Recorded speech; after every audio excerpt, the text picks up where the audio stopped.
This is a photograph of an uneducated, illiterate peasant woman from southern Italy. Her name is Eusapia Palladino, and people who take an interest in psychical research will instantly recognize her name, since she was simultaneously the most impressive physical medium of her time, and yet also renowned for producing phenomena by cheating. It took legions of eminent professors from across Europe to nail down exactly what her talents amounted to, and in the process she created a good deal of disagreement amongst them. The reason I mention her is her own attitude to cheating. When accused, she didn't deny it. She was aware something might make it likely to happen, although this hardly suggested her intention was to deceive. She told a reporter, "Some people come to the table expecting tricks. In fact, they want them. I'm in a trance, nothing happens. They get impatient. They think of the tricks, nothing but tricks. They put their minds on tricks, and I automatically respond. But it's not often. They merely will me to do them, that's all." The author J.F. Nicol reported an occasion when she cried out at a séance, "Hold me tight or I'll cheat," suggesting she was not deliberately choosing to do so. But Eusapia Palladino, for all her fame, is not the focus of this documentary. Let's turn instead to this man, Dr. Henry Slade, a medium with a similar reputation for genuine phenomena and also for fraud. He was best known as the first person to demonstrate spirit slate writing, a phenomenon that has divided skeptics and believers ever since, in which messages from spirits are reputedly written directly by them onto school slates like these. Not much is known of Slade's early life. He was born in 1835 at Johnson Creek, New York. That's 35 miles east of Niagara Falls. And by the age of 10, he claimed to have significant powers. Apparently, at age 18, he could stand 5 feet from a table and cause it to tip over at the wave of his hand, while a lighted lamp standing on it did not fall off. In 1855, Slade, aged 20, turned up in Albion, Michigan, that's 400 miles west of his birthplace, where he demonstrated spirit rappings, slate writing, and the spontaneous moving of tables. Spiritualism was big in Albion at that time, and prominent families were involved in it. They would meet in The Grove, a local park. Ultimately, Slade was buried in Albion Cemetery, seen here. But as a young man, his renown grew rapidly, and he toured the United States, astonishing folk with his remarkable phenomena, and ending up in New York in 1860. He stayed there for 15 years, with his reputation growing through slate writing, mediumship, with forays into clairvoyance and spirit healing, as this advertisement from 1867 shows. At some point he claimed to have been married and widowed, with his wife Alcinda becoming his spirit control. In 1876, at the age of 31, Slade was invited on a visit to St Petersburg in Russia for psychical experiments at the Imperial University. Grand Duke Constantine of Russia, seen here, wanted to find a suitable medium for these tests and requested help from the leaders of the Theosophical Society, Colonel Henry Olcott and Madame Helena Blavatsky.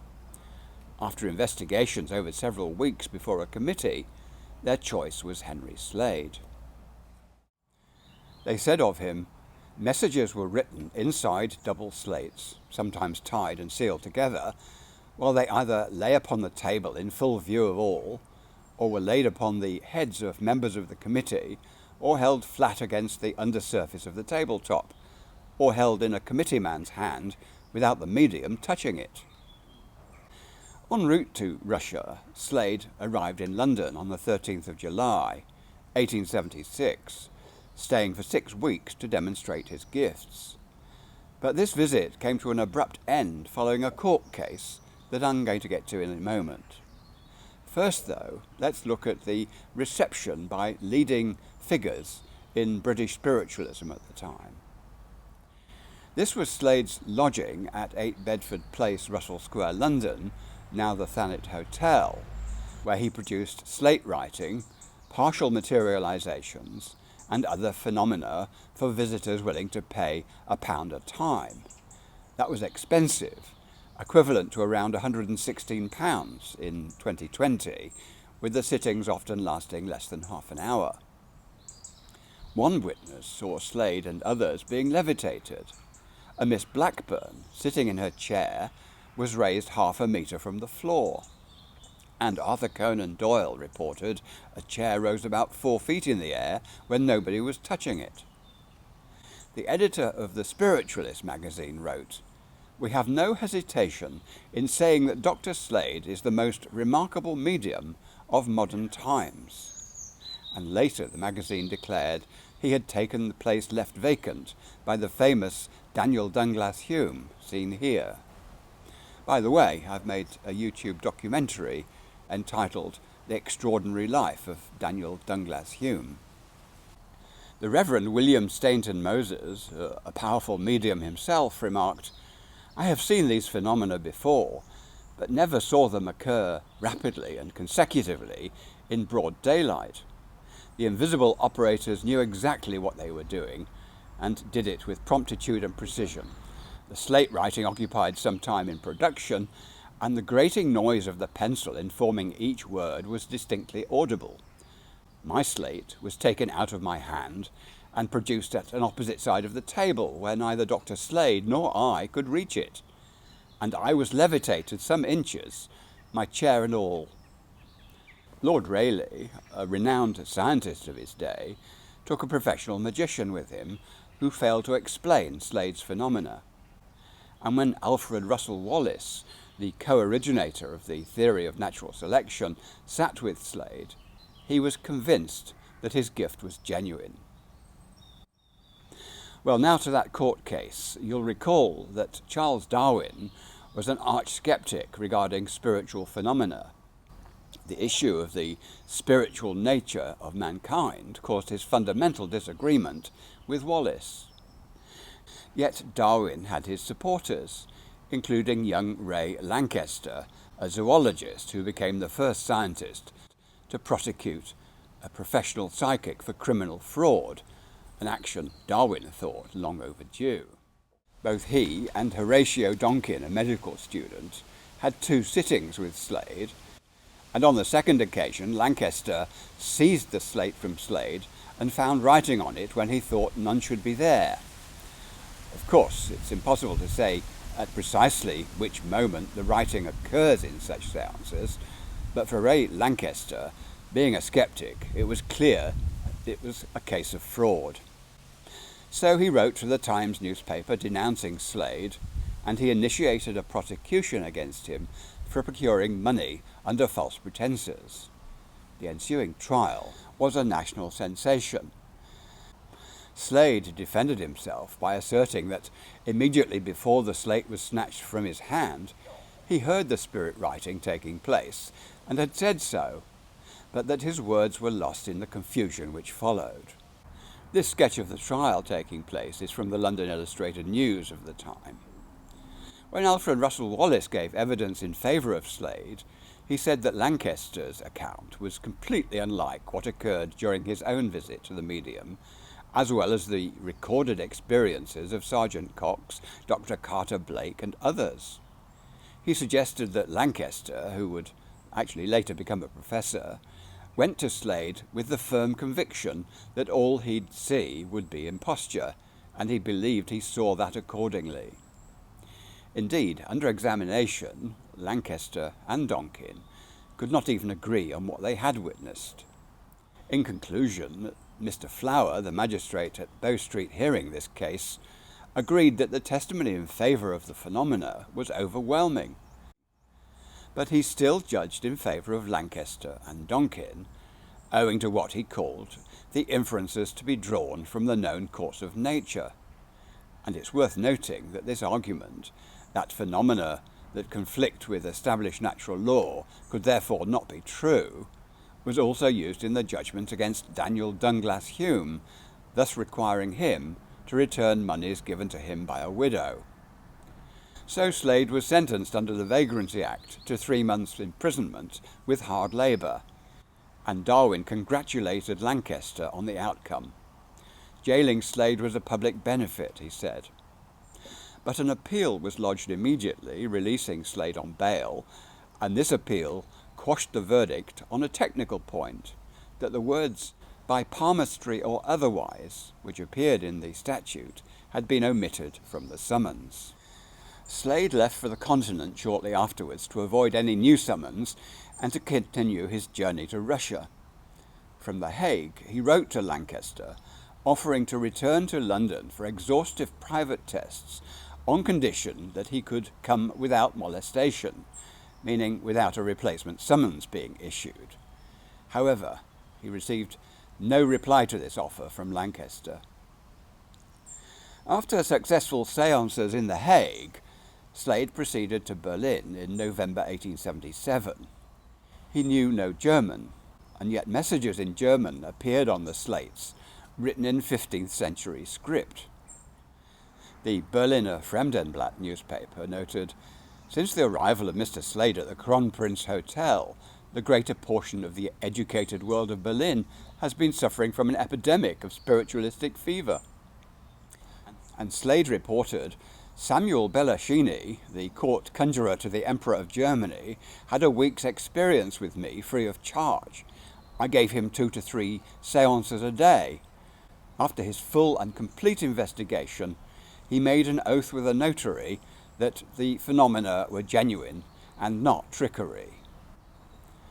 A short visit to Denmark followed, and then in December 1877, Slade commenced his séances with Professor Johann Zollner of Leipzig University, an astronomer and a physicist whose book Transcendental Physics describes these sittings. The professor's prime interest was in what he called the fourth dimension, and this conundrum was solved for him through Henry Slade on the 17th of December 1887. This is the room in Zollner's home where the sittings took place, and this is what Zollner witnessed there. A single cord had previously had its ends tied together and permanently sealed using Zollner's own seal to create an endless cord. Zollner held the cord down on a table, keeping a steady eye on the seal to prevent tampering, and with the aid of the medium, the part of the loop hanging over the edge of the table had several knots tied in it that could not otherwise have been tied without the cord being loosened or cut. For Zollner, this meant that an intelligent agent had the power to produce knots on the cord using what he called fourth-dimensional bendings. This illustration comes from his book. But what a shame that this exercise was not repeated with an extra observer to watch the knots themselves forming. Nonetheless, Zollner saw this as a case of matter passing through matter, and to prove it in a different way, he put together 2 bands of soft leather, a metre long, the ends of each sealed using his own seal. These were laid on a table parallel to each other and slightly apart, with Zollner's hands on top of them and Slade not touching them. Zollner reported feeling knots being created under his hands, tying the 2 bands together, as this illustration from his book shows. The whole experiment took just 3 minutes. On another occasion, using his hands, the medium demonstrated the power to move a compass needle away from its normal position, also revolving it through 360 degrees several times. Indeed, this power was so strong that Zollner could magnetize non-magnetic steel needles through Slade, but only at one end of the needle. And of course, he checked that the medium was not hiding magnets on his person or under his skin. I should add that Professor Zollner had colleagues witnessing these tests. Chief among them were Wilhelm Weber, Professor of Physics, Professor Scheibner, a mathematician, Gustav Fechner, Professor of Philosophy and Physics, and in addition there were Professors Erdmann, Professor Braun, Professor Wundt, Professor Ludwig, Professor Wagner, Professor Wach, a criminal lawyer, Professor Thiersch, a surgeon, and Professor von Hoffmann, a biologist.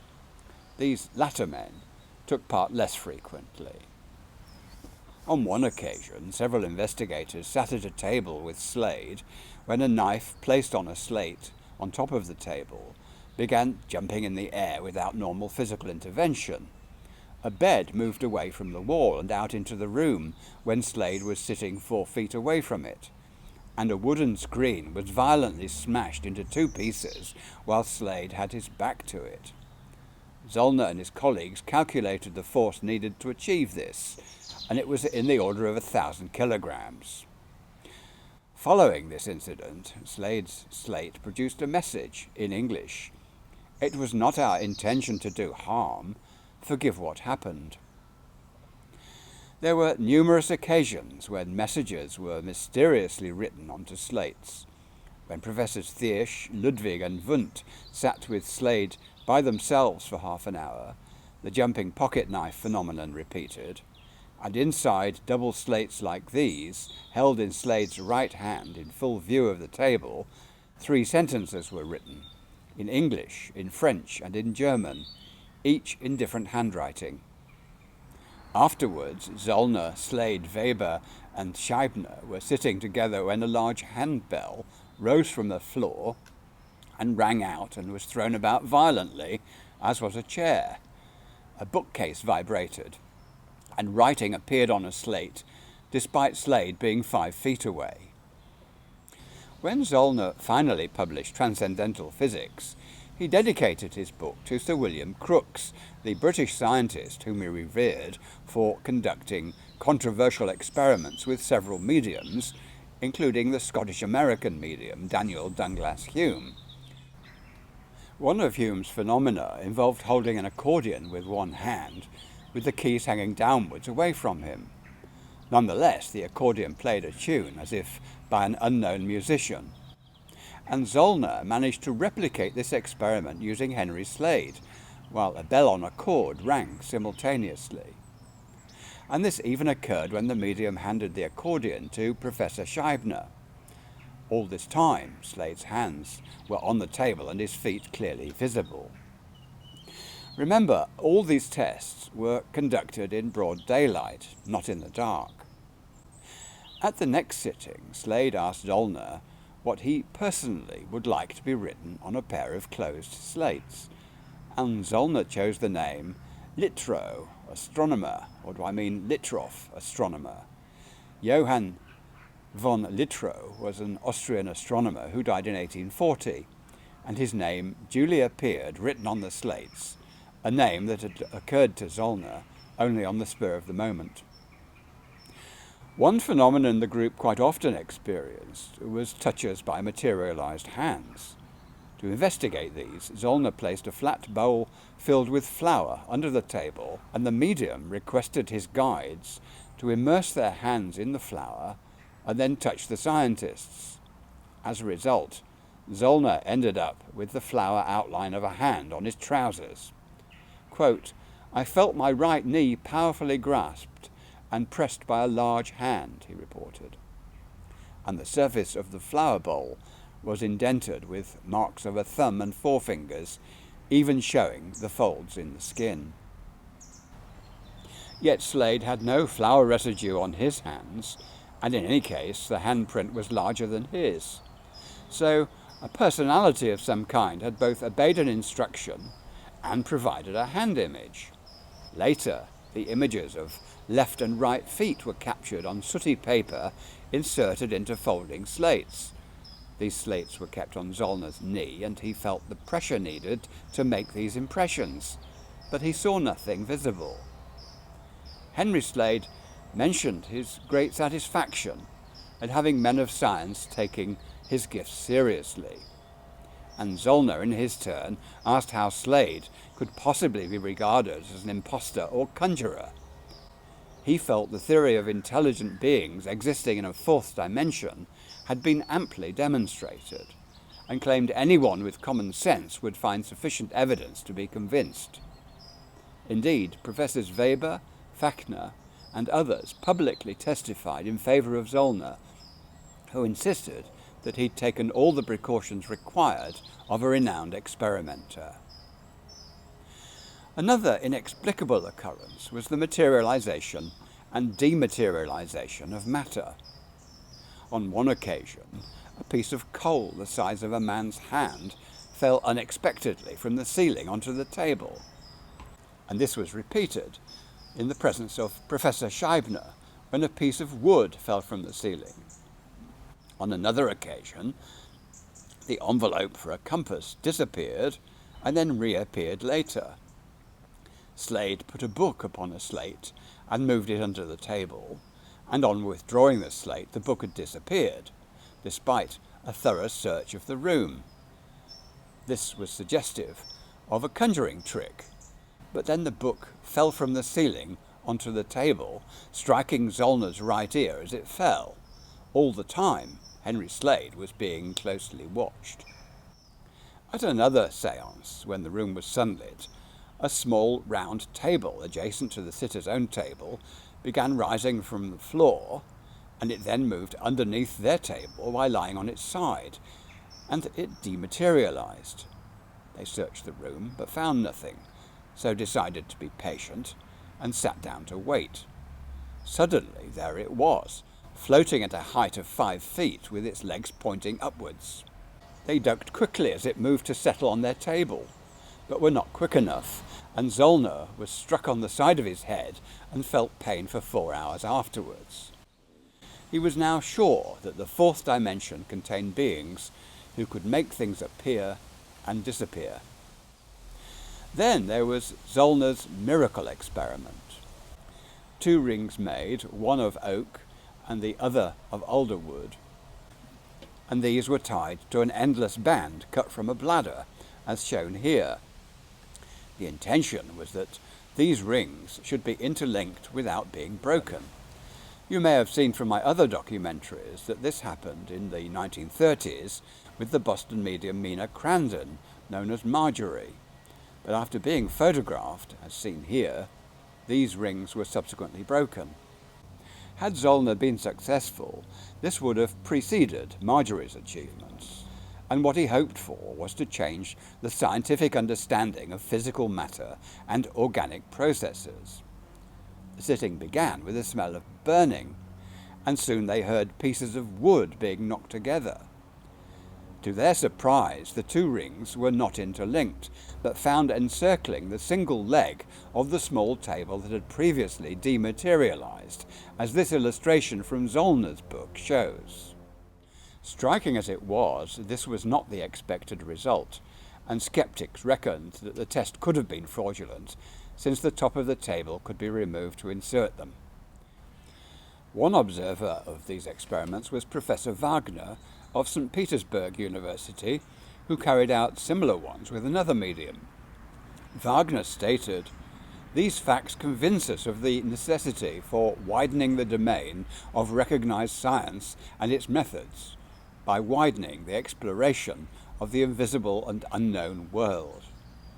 And in another test, Zollner had coins mysteriously removed from sealed boxes after stringent precautions were taken to prevent deception. During this test, Slade clairvoyantly read the dates on some of the coins and gave their value, and 2 pieces of slate pencil were returned to the closed boxes in place of the coins. Finally, Zollner obtained 2 snail shells, placing the larger over the smaller one. When the sitting began, Slade held a slate under the table, expecting writing to occur, but instead a clattering noise was heard on the slate. When it was withdrawn, the smaller shell appeared to have dropped through the solid table onto the slate, indicating again matter passing through matter. To satisfy himself, Zollner grasped the snail shell to inspect it closely, and it was so hot that he nearly dropped it. He handed it to Professor von Hoffmann, the biologist, who confirmed it was hot. After his time spent with Professor Zollner, Slade sat with more German investigators, and nearly all testified to the evidence. In one case, in full daylight, messages were written onto slates in 6 different languages, each with a moral implication and urging the investigators to persevere. Yet subsequently, when Slade finally visited St Petersburg, his success was only moderate.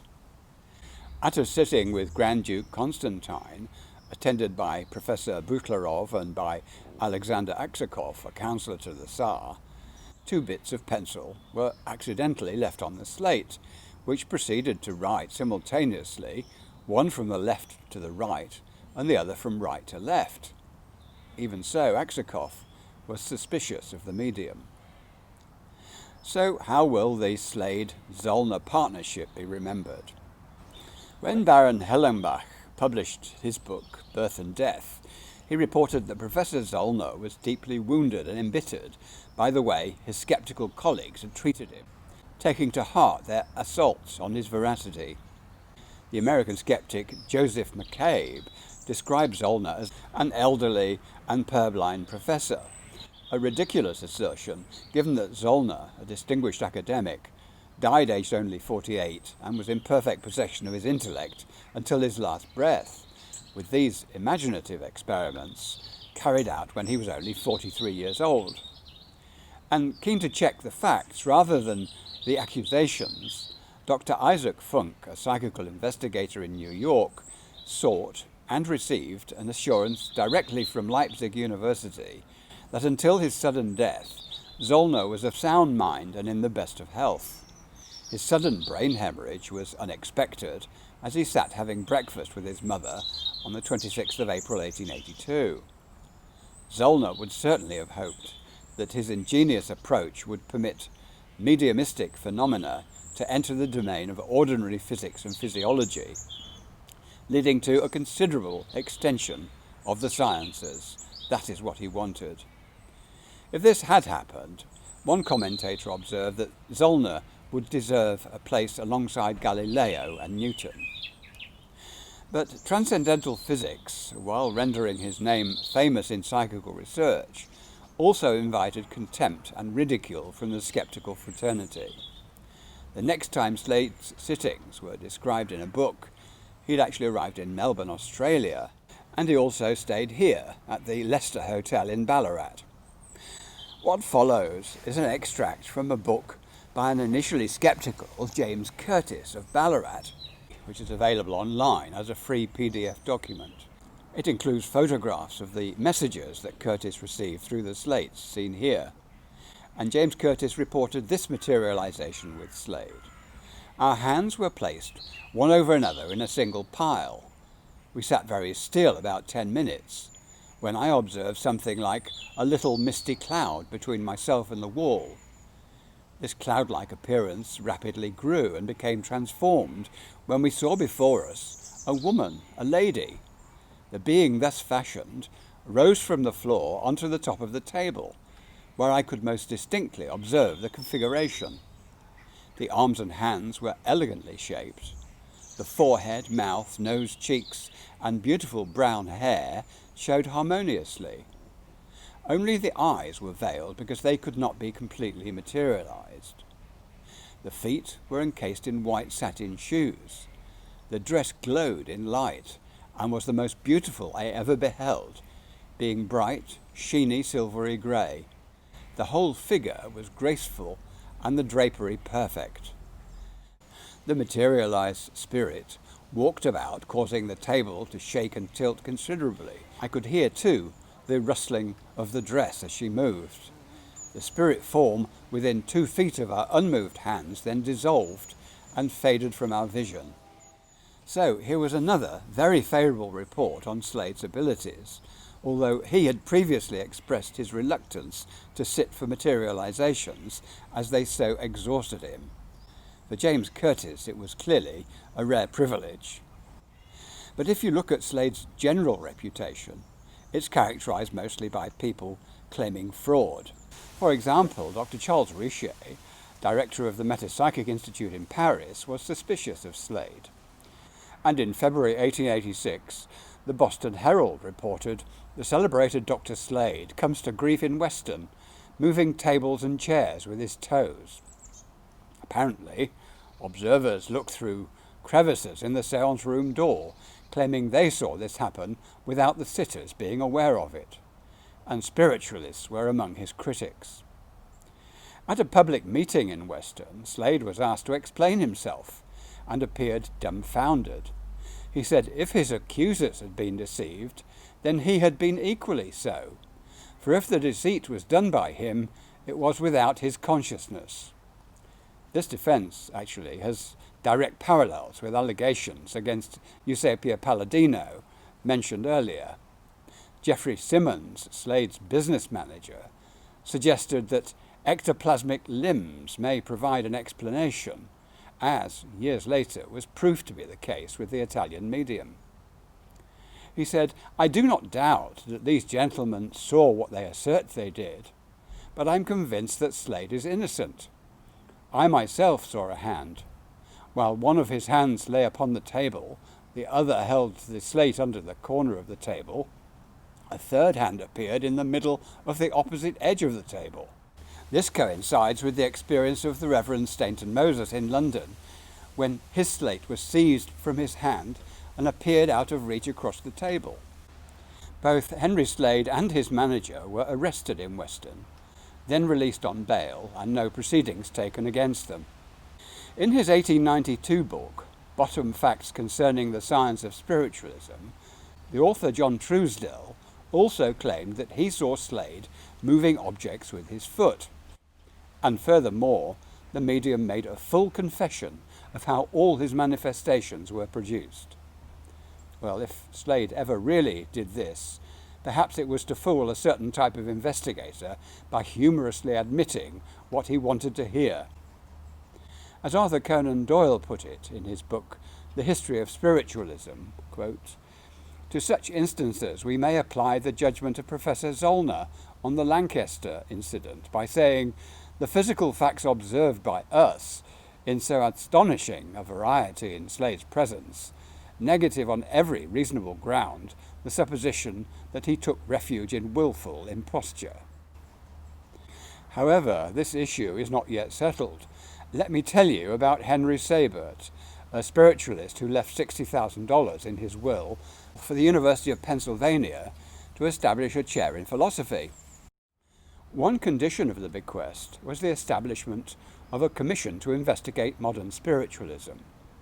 The Committee of 10 began sitting in March 1884 and published a preliminary report in May 1887 with negative conclusions on the whole field of spiritualist phenomena.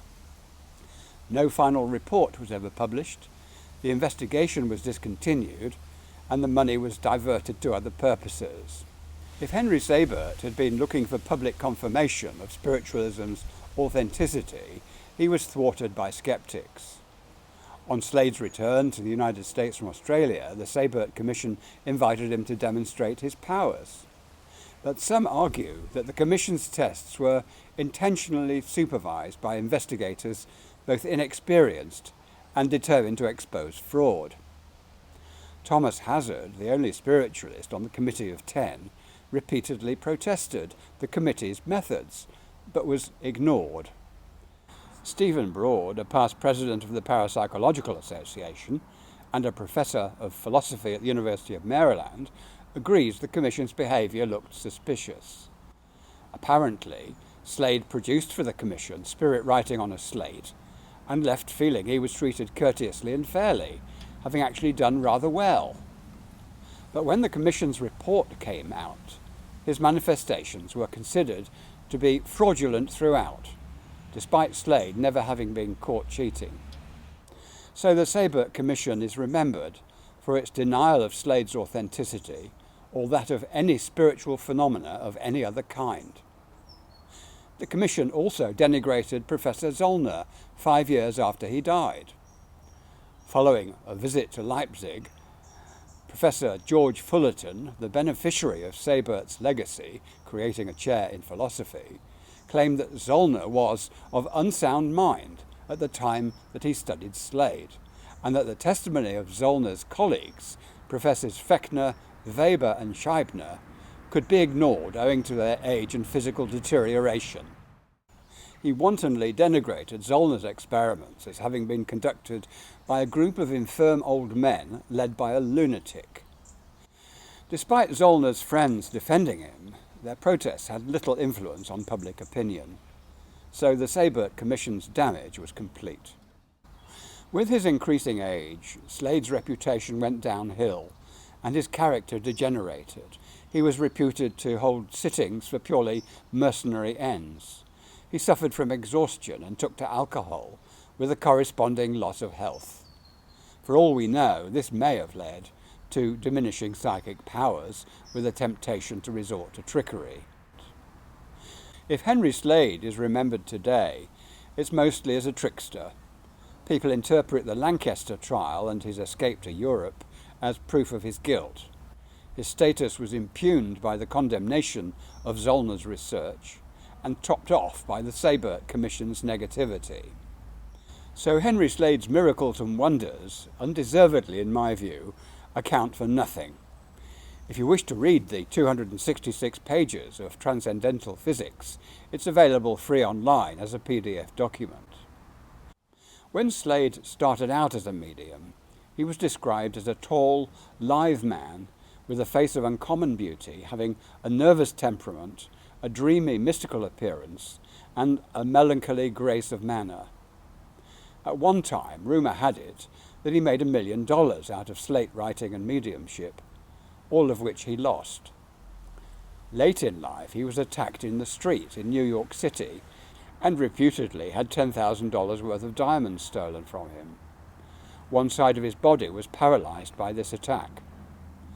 Over time, his moral standing sank lower and lower, and he ended up destitute and died in a Michigan sanatorium, being buried in a pauper's grave in Battle Creek in 1905 at the age of 69. Subsequently, his mediumship was recognized sufficiently for spiritualists to recover his corpse and arrange a reburial in Albion Cemetery in 1906, with the tall memorial we saw earlier. Depending on how you view it, Henry Slade led a life of fraud, or the sceptics defeated this man with their negativity, or alternatively, he was a considerable and genuine medium, much maligned, even though sometimes cheating. And what of the fourth dimension? Well, Professor Zollner was disappointed it was not accepted as a scientific fact. But for me at least, it still survives as a dimension where former human beings still exist unseen. But now its name is the afterlife, while scientists are also beginning to think about it in terms of survival after death in a state of non-local consciousness. Thanks for listening.